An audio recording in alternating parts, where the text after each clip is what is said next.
All right, everybody. Thanks for joining me today for this Princeton View live session. I hope everybody is healthy. This is the most important thing. I hope we're all practicing our social distancing. And I'm coming to you live from my home.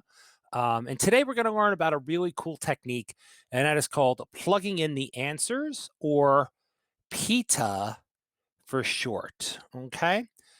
Plugging the answers is a wonderful technique that you can use all over the test.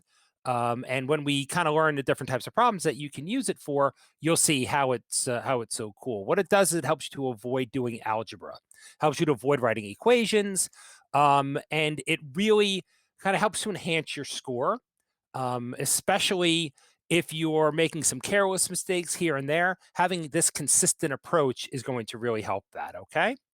All right, so let's get started. Um, and let's see how this works. All right.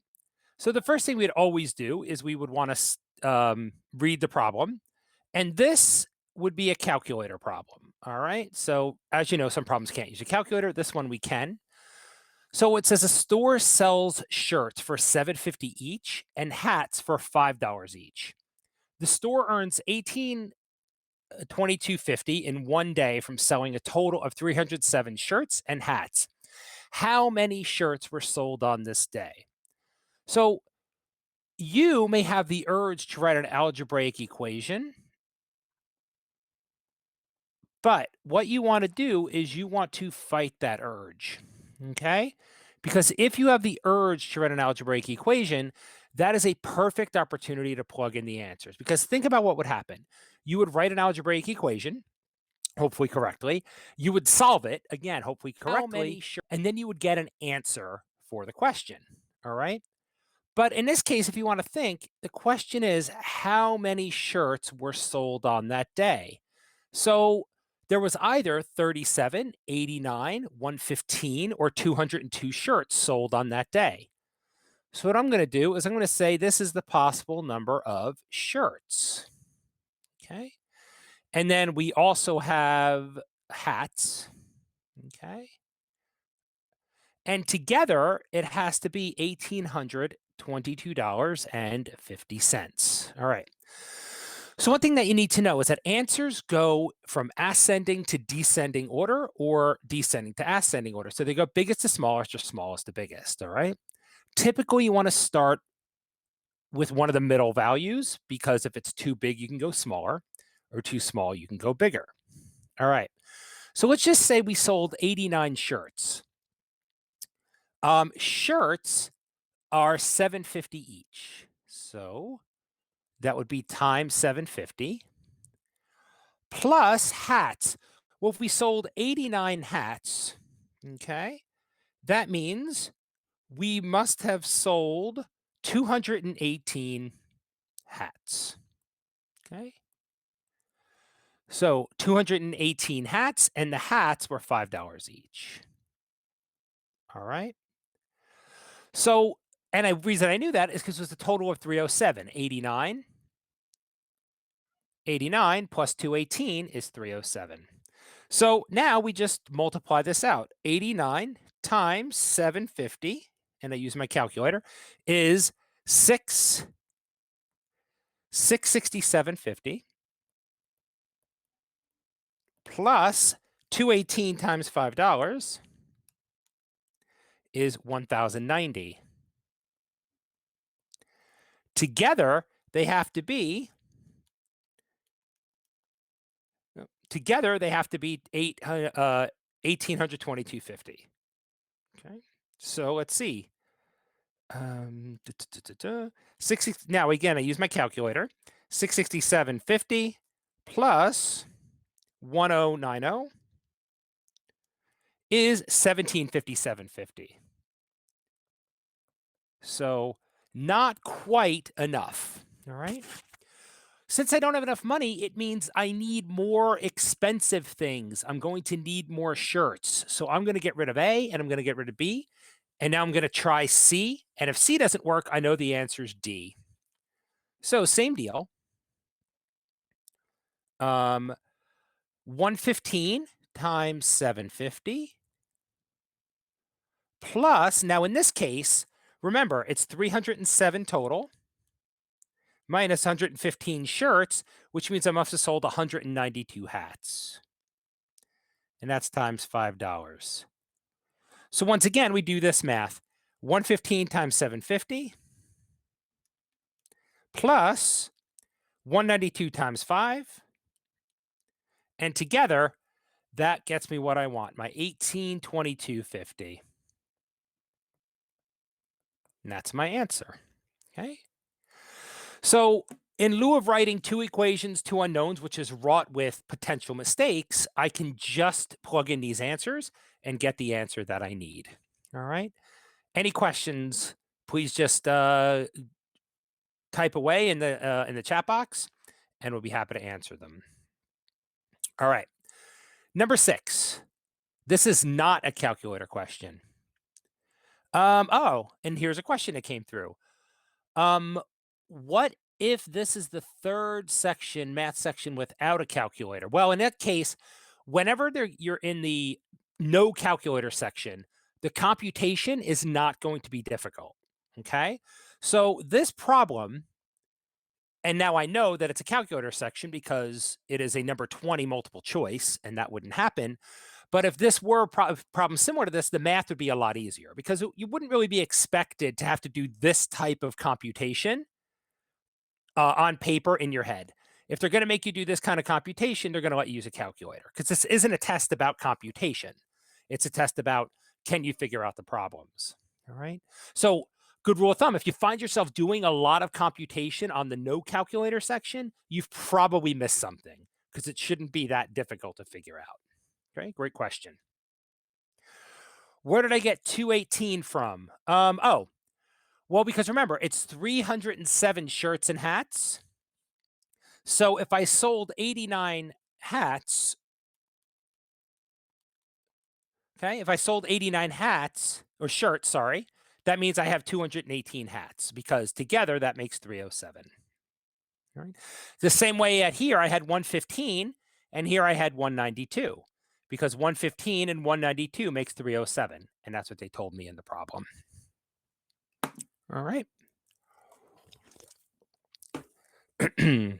So when you're looking at these problems, you want to look at all the different parts that you're given. Everything's important. Like I know the amounts, I know how much in total, and then I know what I sold in total. I remember dollars are different from items. So make sure you have your units down pat as well. 750 and $5, 1822 is dollars. And this is shirts and hats together. Okay. All right, so this one would be in the no calculator section. Now, that should tell you that the math should not be too difficult. Okay. If 4 less than the product of B and 6 is 44, what is the value of B? So these are all the possibilities for B. All right. B is either 4, 6, 8, or 14. Again, we're going to start in the middle. And now we let the problem tell me what to do. It says 4 less than the product. Well, that means whatever I'm taking minus 4, because 4 less than 10 is, is 6. So 10 minus 4. So 4 less than the product of B and 6 is 44. What is the value of B? All right. Well, let's take a look here. Let's start with 6. Okay. All right. So let's say that B is 6. Now we have 4 less than the product of B and 6 is 44. So let's take the product of B, which is 6, and 6, and take 4 less than that, minus 4. Well, that would have to equal 44. And that's why I put a question mark there. Well, that's 36 minus 4, which is 32. 32 does not equal 44, so that is not my answer. So I can get rid of this. Okay. And I know my answer is too small, so it also can't be A. All right. So let's try 8. If B is 8, then we have the product of 8 and 6, which is 48, minus 4. 4 less than that would be 44. Boom. and I'm done. I don't have to check anything else. Okay. Questions on that? Math is a language, right? And knowing what the words mean, like 4 less than something is that thing minus 4. So once you kind of get the language down of math, your life becomes a whole lot easier. All right, great. Any questions on this one? Again, let us know, type away. I'm happy to answer them for you. And again, the way I knew that this was a PITA problem, because it says, what is the value of B? Well, what are all the possible values? My answer choices. All right, so here we have the dreaded geometry slash trigonometry. Are these questions easier than the SAT? These questions are the same level as the SAT questions would be. Remember, the questions go from easy to medium to difficult. This is a question number 6 on the no calculator section. So this is still relatively in the easies, and the problems are easy. Why can't we use simple algebra? Well, all of these problems can be done in many different ways. Okay. What you want to remember about doing the SAT is that you want to get the problems correct you're not already getting correct, not the problems correct that you are getting correct. Because unless you're getting every single question right in 800 on the math, then you wouldn't be here. But you have to be willing to change what you're doing to be able to get a better score. Because just doing what you're doing over and over again is getting you the score you're getting right now. Being willing to change helps you to have a different approach, which helps you to avoid making careless mistakes, which is what a lot of us do, especially on the easier questions. And that all leads to higher scores. Okay. So you want to have a different mentality. This is not math class, this is SAT math, and they are two different skill sets. Okay. So that is the reason why you can't use simple algebra, because for not everybody is algebra simple. And a lot of times we write the wrong equation, we solve it incorrectly. And unless we're getting 800s, that's the reason. What level of math does the SAT go up to? Mostly it's a tiny, tiny bit of trig, some geometry. Mostly it's algebra 2. If you're a good algebra 2 student, then you have all the math pretty much, about 95% of the math that you need. All right. We can also work backwards, and that's kind of what we're doing. Whoever wrote that, that is really kind of what we're doing. We're using the answer choices to figure out the problem. Okay. All right. So this one, the dreaded geometry slash trigonometry. Now, that's not to say that you don't need to know some math concepts when you're doing the SAT. You absolutely do. Okay. So in the figure shown above, sine C, this right here, equals cosine D. All right. If C equals this mess right here and D equals this mess right here, what is the value of Y? So that means all of these answer choices represent the value of Y. Okay. Now, one thing we need to know, because again, you can use your calculator, and if you want to use it on this one, make sure you're in degrees and not radians. But if you know something about sines and cosines, you might know that the sine of an angle equals the cosine of its complement. And complementary angles mean they add up to 90 degrees. So, for example, the sine of 50 equals the cosine of 40. All right. So, let's look at our answer choices. Let's start with B. Okay. So, that would mean that C would equal 3 times 5.3 minus 27. All right, calculator time. Notice again, that you wouldn't expect to be able to compute this in your head. Not that you couldn't, but that's not really what they're asking you to do. Minus 27. That equals negative 11.1. That's C. Okay. And then D would equal 7y, y, which we're saying is 5.3, minus 16. Okay. It's highly unlikely that these are going to be complementary angles, but let's just check. 7 times 5.3 minus 16 equals 21.1. So together, C and D have to equal 90 degrees. They do not. So 5.3, definitely not the answer. You don't have to hate geometry. Geometry is not like in school. They're not asking you for theorems, postulates, corollaries. It's just some rules you need to know. Plus, remember, you get all of those formulas at the beginning of the section. So you really don't have to remember too much. You can just refer back. Okay. So let's try 10.3 and see if that one works. All right. So then in that case, C would be 3 times 10.3 minus 27. And D would be 7 times 10.3 minus 16. Well, let's see what these equal to.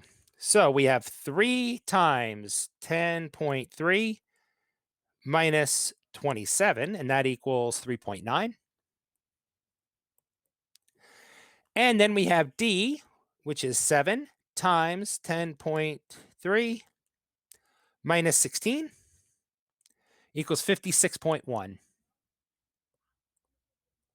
Okay. Together, these have to equal 90 degrees. They do not. They're closer, but they do not equal 90 degrees. So that one's not it either. Do we have to memorize formulas? Almost every formula you need is given to you at the beginning of the section. So at the very beginning of each math section, there's a reference page, and it gives you pretty much every formula you need: areas, volumes, circles, that sort of thing. Okay. It could have. You're right. B could have been. Couldn't B have been crossed out when we found C was negative? Yes, it probably could have been. But I did want to just bring it through to kind of show the process of how it works. So absolutely. I'm not going to show the algebra form because this is about how to do well on the SAT, not how to do well on your actual math class. Okay. So the purpose of this is to learn these really cool techniques. All right. 3 times 13.3 minus 27 equals 12.9. And 7 times 13.3 minus 16 is 77.1. And together, those equal 90 degrees. Therefore, that is my answer because, again, they have to be complementary to one another. Okay, I have a couple questions here. This takes so long, though. Again, it's a new process, and I want to make sure that I'm getting the questions correct. So the way that I'm doing it is I'm doing it step by step. You would probably be able to get rid of some stuff a little quicker because you're just doing it for you. For ACT, it's benefit us to memorize all the rules for sine or cosine or just some of them, since for the ACT, we don't get them. For ACT, really, the only thing you need is to know what sine, cosine, and tangent are. That's your SOHCAHTOA. Sine squared plus cosine squared equals 1. And that's really all you need. You don't need to memorize all of the rules of trigonometry. Those are really the basic ones that you need. And if you have those down, you could pretty much get it. Why am I adding to 90 degrees? Well, because they tell me that the cosine of C equals the sine of C equals the cosine of D. Now, one thing I can remember about trig is the sine of an angle is the same as the cosine of its complement. So for example, sine of 50 degrees equals the cosine of 40 degrees. These two things are equal to one another. They just are. To check that, you can put it in your calculator, make sure that you're in degree mode. So being that C and D, the sine of C equals the cosine of D, I know that angle C plus angle D has to be 90 degrees. Or I could check it with my calculator if I really needed to, if I didn't remember that. And my calculator could say, okay, sine of 12.9, get an answer, plus cosine of 77.1, get an answer, and see if they're equal to each other. Okay. Could you just make a formula? Does it have does it have the same material on the two tests? Yeah, pretty much. I mean, the ACT has a couple of topics that you won't find in an SAT, like matrices and that sort of thing. But for the most part, There's a lot of overlap in the content. Could I just make a formula? Again, there's many ways to do these problems. If I knew how to do all the formulas and I knew how to do everything correctly, I'd be getting an 800 on the test. I cannot stress enough that if you want to get a higher score, you need to change what you're doing on the test, because the way you're doing it is getting you the score that you have. And if you're happy with that score, that's fine. So these are techniques that can be used on a consistent basis to avoid careless mistakes. Sorry, another question. The SAT is a speed running. However, if we were to substitute, wouldn't it be a bit more time consuming? Again, I addressed that before. You're going to be able to do this a lot quicker on your own. Doing well in the SAT requires understanding what process you need to use and then running through the numbers. I have to do it so that everybody understands, and I have to write step by step. You are going to be able to just doing it for yourself to get the numbers. So I would disagree. It doesn't take long to put the numbers in your calculator. On how much time should you leave to check your answer at the end of the section? I say none. You should not be leaving any answers to check your at the end of the section. What are you going to check exactly? If you spend the time to do the problem correctly and you circle your answer in your test book, and then which will help you to transpose properly, you don't need to check. Because what we normally do when we check, the reality is we look at it like, oh, that looks good, that looks good, that looks good. The only thing is, if you have a little extra time, you can maybe go back and do a problem that you didn't know how to do, so you skipped, which you should do, because you should not be doing these questions serially. You can go back and do that, but checking the answers you already have, again, spend the time to do it properly when you do it, and that way you don't really need to check, because you're not going to find that one buried in the mistakes anyway. I'm sorry, if you made a mistake, you're not going to find it buried back in question number 5, because you're not going to redo all the problems. Okay. How can you for sure? How can you for sure when PETA is undoubtedly the best method to use in solving a certain question? Well, if it says, what is the value of? If it asks how much, how many, what is the value of? You have all numbers in the answer choices, and you have the urge to write your own algebraic equation. Those are all pretty good indicators that you should plug in the answers. That being said, you should always look for ways to get rid of answers. So if something you know is way too big or way too small, you can get rid of it right away. You don't have to try them. I mean, that makes sense. Here, you also needed to know that this and these two angles needed to be complementary to one another. If you don't know that, then this problem becomes much more complicated. So there are math concepts that you need. All right. Great questions. All right. Number 3. Now, this is in the non-calculator section again. So unfortunately, we can't use our calculator for this. If 2x equals 8 to the x minus 4, what is the value of x? So once again, these are all the possible values of x. Okay. So let's, for example, let's use one in the middle. Let's try 8. Okay. What that would be is 2 to the 8th equals 8 to the 8 minus 4, which is 4. Okay. Is it better to skip a question or leave it blank? Well, you should never leave any answer choices blank, because there's no guessing penalty. So you should always put a letter if it's a multiple choice. What I would recommend is having a system of, because the question is it better to skip a question or leave it blank? You should have a system of now, later, never. So you look at a question, you're like, oh, I can do this now, no problem. You look at a question, I can do this. It's going to take a while. Let me find maybe ones that I could do a little faster. And then never, make this face. You're like, oh my God, I've never seen this problem before in my life. These would be the never questions. And that would be just putting a letter of the day, A, B, C, D, whatever you want to use. And that way you'll know that, look, I don't know how to do this. And you want to be honest with yourself. Like, I don't know how to do this. This conceptually, I don't know. And that's fine. So just put a letter and be done with it. All right. But you should never leave anything blank, because there's no guessing penalty. Okay. So back to this one. Number 3, we have this right here. This is what this is. Now, without a calculator, this might be a little bit challenging, because I don't really want to multiply 2 times itself 8 times, nor 8 by itself 4 times. But what I do need to know is that with exponents, it's all about the base. about that base, just like I tell people Megan Trainor sang about a couple of years ago.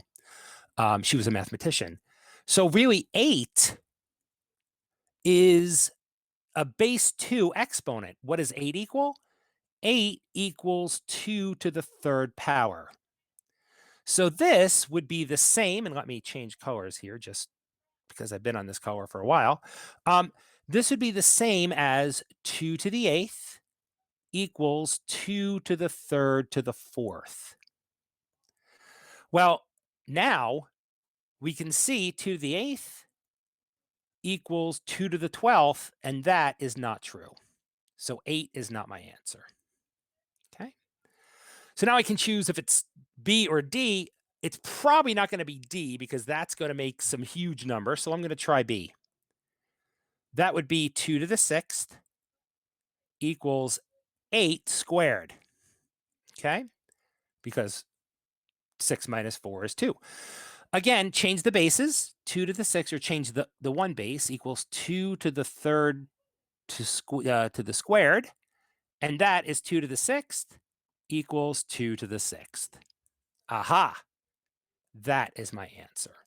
So even notice here, it looked like it might be a calculator problem. And because I couldn't use my calculator, if you find yourself doing 2 to the 8th and trying to figure it out computationally, you would have missed something. All right. Questions on this one? I'll pause for a second.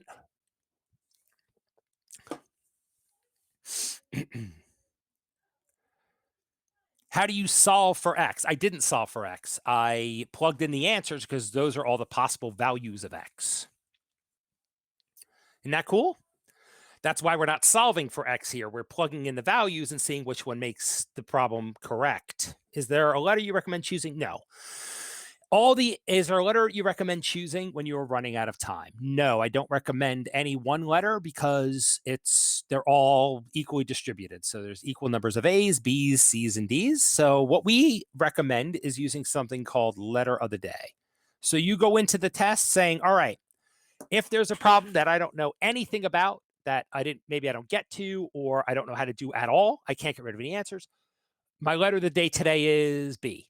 So for that, you just put B for all of those types of problems. You made it more confusing than it had to be. Well, I'm very sorry that I did that. I wanted to point out that the bases needed to be the same, and that we couldn't actually do the computation in the time allotted. So we wanted to make the bases the same, and we did. I picked 8 at first, which didn't work, and I kind of showed why. So then we redid B. So I'm sorry if that was confusing, but that was the step-by-step way and conceptually how this is done. All right. So I'm sorry if that seemed confusing. I hope for others out there it seemed a bit more clear. But again, for that, you had to know that exponents come down to their bases. And 8 is a base 2 exponent, 2 to the third. So I could change 8 into 2 to the third. And I did that. And then life becomes very easy. All right. Okay, number 4. Once again, this right here, let's read it. If Jane bought 3 equally priced shirts on sale, she would have $2 left over. If instead she bought 10 equally priced pairs of socks, she would have had $7 left over. If the prices of both shirts and socks are integers, this is very important. Okay, we have to know what an integer is. And this is that math vocabulary. An integer means a whole number. Which of the following in dollars could be the amount that Jane has to spend? So Jane has either 28, 32, 47, or $57. All right. Now let's begin, and then we will follow the flow of the problem. Let's just say she has $32 to spend. Okay. And she's buying shirts and she's buying socks. All right, let's deal with the shirts first. It says she bought 3 equally priced shirts. She would have $2 left over. Well, if she had $32 in her pocket to start, that means she would have 2 left over. So she would have spent 32 minus 2, $30 on socks or shirts, sorry. Then it says they would have been equally priced, and she brought 3 of them. So far, that means she would have bought 10 shirts. So far, so good. But it also has to work for socks. So for socks, again, it would have said she bought 10 equal parts, she would have $7 left over. So if she started with 32 bucks, she would have had $7 left over, and that would have been she would have spent $25 on socks. Um, it says she bought 10 pairs. Uh-oh. Which means she would have two and a half. Okay. Um, the prices of the shirts and socks are integers. Well, in this case, would have been $2.50, not an integer. So it can't be 32. The reason I knew that is because everything needs to be an integer. The price of the socks, the price of the shirts. So this one, not an integer. So it won't work. Now you have a choice. You can go up to 28 or you can go down to 47. If you're not sure, just pick one. What type of calculator allowed on the ACT and the SAT? On the SAT, there is no restriction on the calculator as of yet. So pretty much anything you have, except like obviously like a personal computer, you can't use that. On the ACT, you cannot use a TI Inspire or the TI 89 because those are too powerful. So most people have the TI 84, and that is typically the one that most people use. But you don't need a calculator that powerful. Any 4-function scientific or graphing calculator will work, but you can use the any TI you have except the 89 or the Inspire when you have the ACT, the SAT, no restrictions. Okay, so let's deal with 47. If I started with $47 and I buy my shirts, she's going to have $2 left over. So minus 2 means she would have had $40. Sorry, $45, not 40. $45, and she would have bought 3 shirts, which would have been 15 bucks each. Perfect. Let's see if it works for socks. For socks, she would have had $47. She would have had $7 left over, which means she would have spent 40. She would have bought 10 equally priced pairs of socks. Aha, they would have been 4 bucks each. Integer, integer. There's my answer. Okay. Questions on that? That was a little confusing, but again, you have to let the problem tell you what to do. She would have had $2 left over, so it would have been the amount she started with minus 2. In the second scenario, she would have had $7 left over, so it was the amount I started with minus 7, and the amounts I got needed to be integers. This is the big part of the problem. So you will always want to make sure that you read the question carefully and not just in a cursory way. All right. Good stuff. Let's see. And I think we have a couple more here. More of the dreaded geometry. The circumference of a circle is equal to twice its area. Which of the following is equal to the area of this circle? Once again, if I'm not sure, these are given to me in the reference information. The area of a circle is pi r squared. The circumference of a circle is equal to 2 pi r. And those are given to me. These here are the area of the circle. All right. Now, let's see here. The most important part of any circle is the radius. Okay. So let's take a look at my answers here. Let's go with C. The area of the circle is 4 pi, which would equal pi r squared, which means the radius would equal 2. Now, the circumference has to be twice that. So if the radius is 2, okay, the circumference would equal 2 times pi times 2, which would be 4 pi. This circumference has to be twice this area. That is not true. They are the same. So I can get rid of that. So now I have a choice. I don't want to try 2 pi because that's a little messy with the square root. I could try it if I need to. Is a calculator on this problem? Nope, probably not. This is a relatively easy problem. We don't need a calculator on this problem at all. See how easy the computation is? It's just about two, squaring two and that sort of thing. So it's super duper easy. You don't need a heavy duty computation. All right. Let's try, well, again, I don't want to try 2 pi because that has a square root in it, and I'll only try that if I need to. Let's try 1 pi because I can get the square root of that. So we have pi equals pi r squared. How did I get 2 for the radius?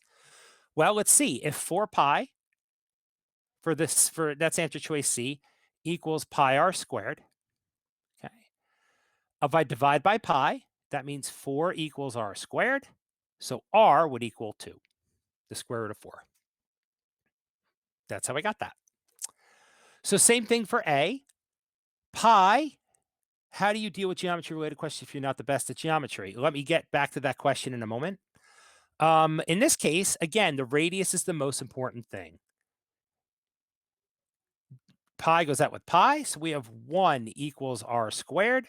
So the radius in this case would be 1.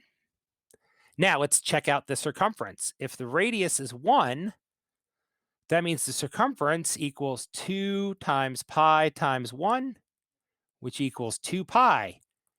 The circumference has to be double the area. 2 pi is double 1 pi. That is my answer.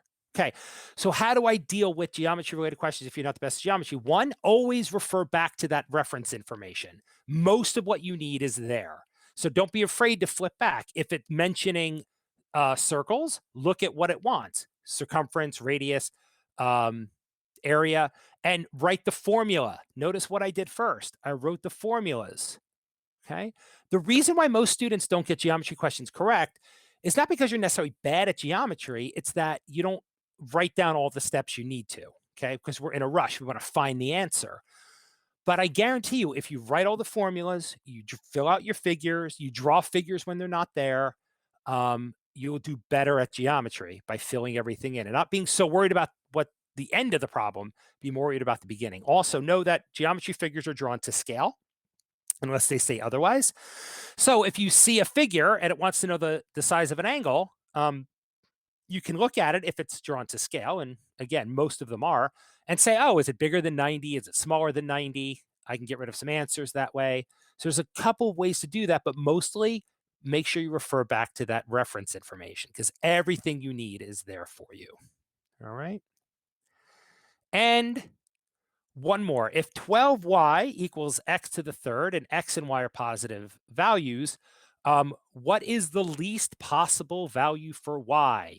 Okay. So x and y are positive integers. All right. What is the least possible value for y? So in this case, we want to know the least value. All right. So I want to start with the least value. So that would be 12, and these are the possible values for y. So we have 12 times 6, which equals 72. And that would equal x to the third power. So the way I'm going to know if this is correct is, can I take the third power of 72? Does that make, now this would be a calculator problem because you wouldn't be expected to know what the cube root of 72 is. All right. So you get out your calculator and you take the third root. Oops. Nope, didn't mean to do that. You take the third root of 72. And is that an integer? So trusty calculator here. Second function. Nope, nope. 3 second function of 72. Nope, it is not an integer. It is about 4.16. So that's not it. So now we try the next. 12 times 18. Okay. So we have 12 times 18 equals 216 equals x to the third power. So again, the third power of 216 is 6. X is an integer. This is my answer. All right. Again, this would be a calculator question because you wouldn't be expected to be able to do this without a calculator. All right. I mean, you could, but probably wouldn't be all that easy. All right. So in this case, I started with the top one because I want to know the least possible value. All right. In this case, it was 6. Nope, didn't work. So then I went to the next least value because in this case, more than one answer choice could actually work if you work them all out. But the reason why the answer is correct is you're looking for the smallest one. How do you take a cube root? On your calculator, there's a little button that should say X like that, and you just make 3 the X. Or you put a value to the 1/3 power. So in this case, the third root, the cube root, is the same. The cube root of X is the same as X to the 1/3 power. Okay, those are the same.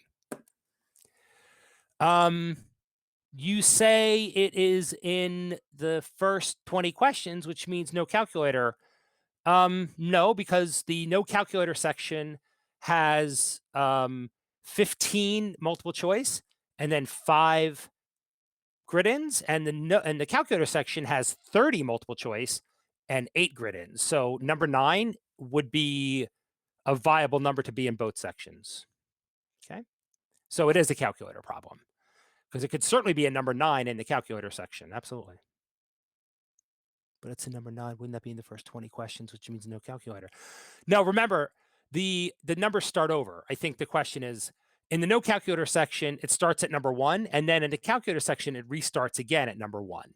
It doesn't continue on. So you have 1 through 20 in the calculator section, and then it starts again 1 through 38 in the no calculator section. Or in the calculator section, sorry. All right. So this could work.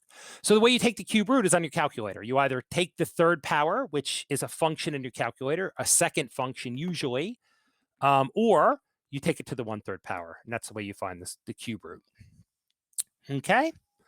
So we finished with a few minutes left here. I'm happy to take any additional questions that you have. If not, I thank you for your time. If you have questions, you can always reach out to us. You can call any of my colleagues at 1-800, the number 2, and the word review. We'll be happy to talk with you, or you can always email me my name is Chris, and my last name is this @review.com. Is there a maximum number of times you can take the SAT? The answer is no. Most students take it more than once, some as many as 3 times. Once you start getting into the 4, 5, 6 level, the scores start to get diluted a little bit because let's just say you take it 6 times and on one of them you do really, really well. Well, colleges may look and say, well, that's an anomaly because they've taken it so many times. What you do have, though, is you do have super scoring. And super scoring means they'll take your highest math and your highest verbal and put them together. So if one test, say you got a 700 on math and a 600 on verbal, and then you take it again and you flop, you get a 600 on math and a 700 in verbal, they'll take it the 700 and the 700. And then, so that's why we recommend taking it more than once. Hold on. Can you please describe, let me see, here's a couple of questions. Let me scroll up here. Is there a number of times you get the SAT? Can you please describe how do you know which is the number appropriate for that scenario using PITA? Well, again, the problem said the least possible value for Y. Okay. So these were all the possible values of Y. So the simple answer is I used the one that made this true. I started with 6 because I wanted the least possible value. So 6 was the least value because if I started with 18 and it worked, I don't know if 6 also works, and that would have made the answer more correct. So I started with the least value. It didn't work because I didn't get an integer. And then I went to 18, and that worked because x became an integer. Okay, actually write this. Maybe this will make it more clear. Whoop. X equals 6. The cube root of 216 is 6. Okay, so that's how I knew that. What's the best way to prep for the SAT math section? There's a lot of ways. You can get, if you want to there's a book that you can get called, there's many books you can get. I mean, I certainly recommend Cracking the SAT from the Princeton Review and focus on the math sections. Definitely look over some of the more fundamental stuff that you need to know, like definitions of numbers, like what makes a prime number, what makes an integer, what does it mean to be an irrational versus rational, like all of these things students make careless mistakes on. So I would definitely recommend looking at some of the more simplistic topics that maybe you haven't seen in a while, because we're not going to we don't typically make mistakes on the hard ones. We make mistakes on the easier ones because we don't understand or we don't follow the rules. Again, follow along with a book, take some practice tests. But when you take a practice test, don't just take test after test after test. Take a test, look at it, score it, see how you did, look at the areas on which you made mistakes, work on those areas. Then after a while, take another practice test. But don't just take a test and then a test and a test. That does no help at all because you just wind up doing the same thing. Is PETA the most foolproof way to answer a question regardless of time? As I said, this is all about getting the questions correct that you do. If you're rushing through a problem and doing algebra and getting it wrong anyway, you've wasted all of that time. So yes, when a problem it calls for it, and all the ones we did today do, plugging in the answers works. Now, again, you should always combine it with other stuff that you know. Is an answer too big? Is an answer too small? Is there a way to simplify it? Do that first, obviously. Sometimes an answer will be more apparent once I've simplified some stuff. So it's not like a standalone type of thing. This is an aggregate of how you handle the test as a whole. Process elimination, as I said, simplification, estimate, like, oh, what's the answer have to be around? Like, use that math brain of yours. Okay. What's a standard rule to identify when to use PETA? Again, if a problem asks how much, how many, what is the value of, you have all numbers in the answer choices, and you have the urge to write an algebraic equation. Those are all good indicators that you should plug in the answers. Because again, it's looking for a value. And if the answer choices have a value that fits the problem, that it possibly answers the problem, that's how you know. How much time should you study and improve your score by 50 points? That is an impossible question to answer. Everybody behaves differently. I can't get. It's not a linear scale where okay, you score or a direct relationship. You study this much, you'll get this many points. It doesn't quite work that way. You need to study the areas that you are, and also it depends on where you start. Like if you're starting with a 750, it's going to be really difficult to go up 50 points. Like hugely difficult. It's much more difficult to go from a 750 to even a 780 than it is to go from a 500 to a 550. So it depends on where you start. And again, the only thing you can do is look at the areas on which you're making mistakes and the areas that you're not scoring well and study those areas and practice those types of problems. And then take another practice test. I can't give you an actual number of hours that it takes. Also, are you studying on your own? Do you have a tutor? Are you in a course? Like all of this makes a difference. Can I please redo the previous question? You mean this one? Number 8, the person that asked that? Is that the one you're talking about? The previous question or this one? Number 9. I'm not quite sure which one you mean. So I will wait. I'll hang on here until you want to get back to me and tell me which number. But in the meantime, I'm going to answer any other questions. And if not, definitely give us a call. The last question, number 9. Okay. So, okay, let me erase and I will start again from the beginning. Okay. Let me see. Get rid of this stuff. Oh, I got rid of my name. Oh no. I'll put it back up. Okay. So it says if 12y equals x to the third and x and y are positive integers, what is the least positive value for y? So I know that these are all the possible values for y. Okay, y is either 6, 18, 144, or 216. And I want to know the least possible value. Okay, so I'm going to start with the least possible value. So if y is 12, that means 12 times 6, which equals 72. That has to equal x to the third. One thing I know is that x has to be a positive integer. Integer means a whole number. So to figure that out on my calculator, I would take the cube root of 72 would equal x. My calculator tells me if that is a integer or not. So if you put the cube root of 72 on your calculator, whoops, cube root of, oh, nope, sorry.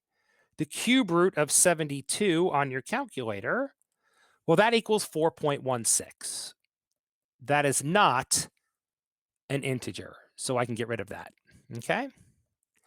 So let me try 18. That would be 12 times 18, which again, trusty calculator, 12 times 18 equals 216.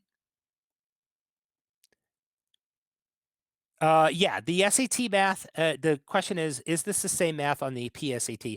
Yeah, SAT math and PSAT math are very, very similar, okay? I will address that next question in just a moment. Equals x to the third. Now I need to know if x is going to be an integer. So I need to take the cube root of 216. So my calculator tells me the cube root of 216, and however you need to get to that on your calculator, of 216, oops, cube of 216, I believe, is 6. So x is 6, and that is an integer. And that's what I need because they're both positive integers. Okay. So that has to be my answer because that's the smallest value that works for. Okay, so we had a couple questions. ACT versus SAT, which is easier? I always ask students, like, are you looking for the easy way out or are you looking for the best way out? Or the best to do. What I would recommend is take a full length SAT and take a full length ACT and see on which one you do better. Like, do you do markedly better on one versus the other? The SAT is easier in some respects. Timing wise, you get a bit more. You get a bit more time per question. The ACT can be harder in the sense that there's a science section, which there's a lot to get to in a short amount of time.